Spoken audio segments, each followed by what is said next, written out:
Hello, everyone. How is everyone this evening? We are here together, and this video is the first video for Kardec Radio, as well as Good Harvest Fraternal Group and Good Harvest Drops of Light. Um, we are going to speak about some psychological aspects of spiritual health, spiritual joy. So this is only 15 minutes. We're going to be doing this every Monday at 7:30, and 7:45 it'll be over. So today we're not going too much into the psychological itself aspects of spiritual joy, but I wanted to make sure that we knew the difference between happiness and joy. By the way, I have two cameras, so I may be looking up or down, okay? Only because I'm filming for different places. Anyway, psychological health is something that we need to strive for because all the illnesses are resulting from emotional, psychological illnesses. So we cannot ignore a spiritual health because that goes even above the psychological and the emotional health. So what is the difference between joy and happiness? That's the first thing we're going to very quickly say. Happiness is something that happens to us. It's something that's outside and it's coming to us and it makes us feel happy. So that is the definition of happiness. When you're happy, something happened to you and that emotion was brought up. So this is something that happens to us. It's something that we look for to bring into our lives. That's happiness. Joy is a different thing.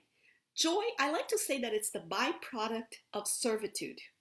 Joy is the byproduct of living a moral, ethical, loving life. Joy is much different than happiness. Again, happiness is something that happens to us. Joy is something that happens within us. So every time that we are joyful, we are fulfilled spiritually. It's usually people that will give from themselves to others. Those people are really full of joy, not happiness. So there's a big difference because next week we're going to do a study. I read about this incredible study, and it defines how our bodies can fight bacteria and viruses depending on how we feel, happy or joyful. So this is a very powerful study that we're going to speak about next time. It's a study that has a lot to do with viral infections and bacterial infections, and it has to do with happiness and joy. So let's feel joyful. That's the goal here, for us to be full of joy, not just happiness. It's okay to be happy because that's something that we want for us, but joy is something that we want to feel and to be. We want to become people that are joyful, not just happy, because happiness will depend on something. Joyful will become who you are inside, regardless what is happening outside. I wanted to read a poem, and this is by Meimei, Psychography of Chico Xavier. And this poem is just something, again, this is a very, it's only a 15-minute program, but I wanted to bring this poem and for you guys to look it up online later and really reflect on it. So this is, I'm reading it, it's very short, it's only about a paragraph and a half. This is what Chico Xavier psychographed, and this is from Meimei. And it says, joy is the song of the hours in which God caresses your passage in the world.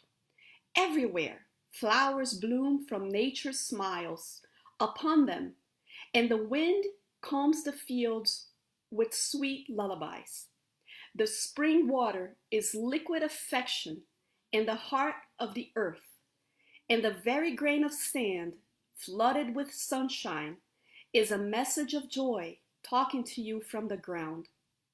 Do not, therefore, allow your difficulties to become numbing sadness in others.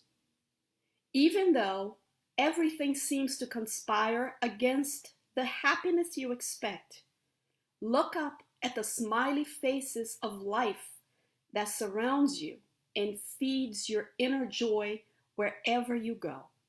Bless and help always, even through tears.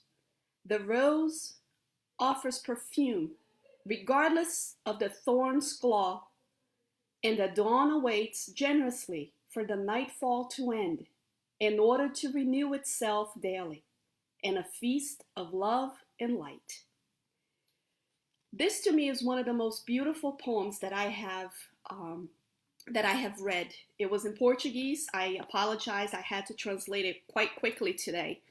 But some of the phrases of this poem that really catches on to our being. Do not allow your difficulties to become numbing sadness in others. Again, when you're full of joy, it's different than when you're full of happiness. Happiness is momentary. Happiness is something that is given to you. You may win the lottery and you're happy. And when the money's over, you're no longer happy. You're healthy, you feel happy. When you're ill, you're no longer happy. However, joy is something that you inherit because of you have worked in it. And I urge you all, and I urge all of us to really work towards this joy, not happiness. It's good to be happy as well, and we should look for things that can bring us happiness. But if we are to walk without becoming numbing sadness in others, we must be full of joy. And again, the poem also says, even though everything seems to conspire against your happiness, look up at the smiley faces of the life that surrounds you. Bless and help always, even through tears, because you can be a very joyful person and you can still feel sad. And you see, you can't be happy and sad at the same time. It's impossible. These are two emotions that will clash. However, you can always be joyful, even if at moments you are happy or you're sad. But once you're joyful, you will transport this joy towards others. And there is nothing more beautiful than filling yourself with joy. And this is worked throughout the years, throughout our incarnations, our reincarnations. And this is something that I really want us to all to feel super motivated, because we can start this right now. You want to boost your immune system. You want to boost your friendship, the quality of people around you. Work on joy, not on happy. Because if I have a friend and this friend says something that made me sad, I will put my happiness in this person's hands. Because what they do to me, maybe they said something they didn't mean, but the way I took it made me unhappy.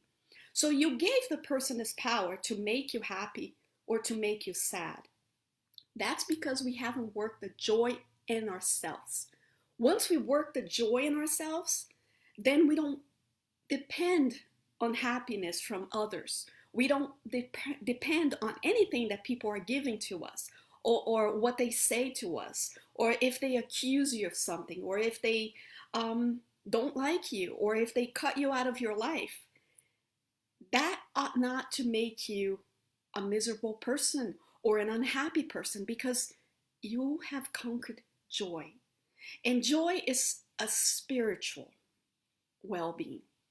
That's why we said the psychology of spiritual joy, not happiness. There's many studies on psychology of happiness. And we should really go for those. And we really should look for things that makes us happy as well, because we live in a world and we do need things. We need material things as well. We count on people around us. However, I really urge for us to really do some research and really compare these two, happiness and joy. Are we depending on happiness from things that come to us? Or are we really working within our hearts, within our soul, within our psychological, but our spiritual being, to be a joyful person? A joyful person won't hurt, even if they're hurt. A joyful person, as The poem says at the end, look how beautiful Meimei puts this. The rose offers perfume regardless of the thorn's claw. It doesn't matter if there are thorns in our lives. It doesn't matter if there are things that will pain us, because that'll just bring us an emotion of sadness. But let us fill ourselves with joy.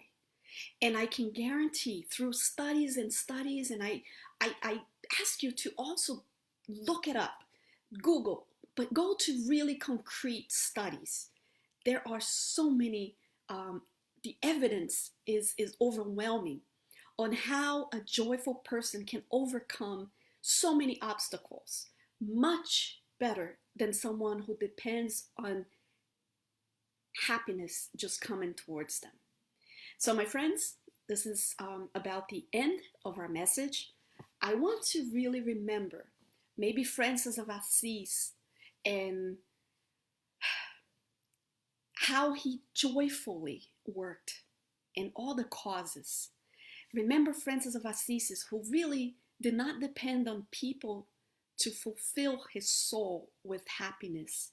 He wanted to get out of him to give out towards others, because he had acquired and he had climbed to an evolutionary state of joy.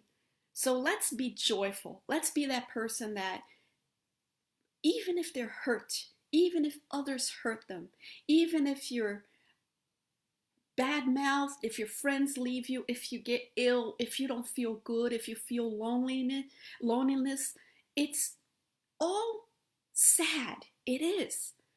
But be full of joy. Look for something much bigger. And I can guarantee you will not only boost your immune system to resist lots of illnesses, but you will see things much differently in life. This is my message for today.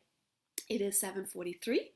I would like to just say hello and see who's here, although I have a few screens. And if anybody has any quick questions, we have only 2 minutes. But I just wanted to see if I can roll up and see who's here. But I think that's going to be a little difficult. So I'm going to just pass on to wishing you all, as I am, and as I and Vanessa, we have talked about this, yeah, Vanessa and Saloni, and immediately when she invited me to do this, I said, I want to talk about joy. I think we need to work on that. And I think that once I work on my inner joy, things are not going to seem as they were seen when I only considered happiness. I ask God to bless you all. I won't see you until next Monday. But I wish everybody a happy Easter. Let's really concentrate on things that matter. And if you want to cultivate joy in your life, start by forgiving. Start by forgiving those who you think have trespassed against you. Let's forgive. That's a great way to start feeling joyful. Let's not hold on to things. Let's not think that someone did something. Let's just speak with them. Let's just really spread a little bit of the joy that we already have conquered. Thank you all. It's 7:45 as I promised. It'll be 15 minutes. God bless you all. And I really hope next Monday we can be here and I'll talk about that study, that psychological study about joy and happiness and viruses and bacteria. But until then, have a wonderful Easter, healthy, safe, and a joyful week. Thank you all.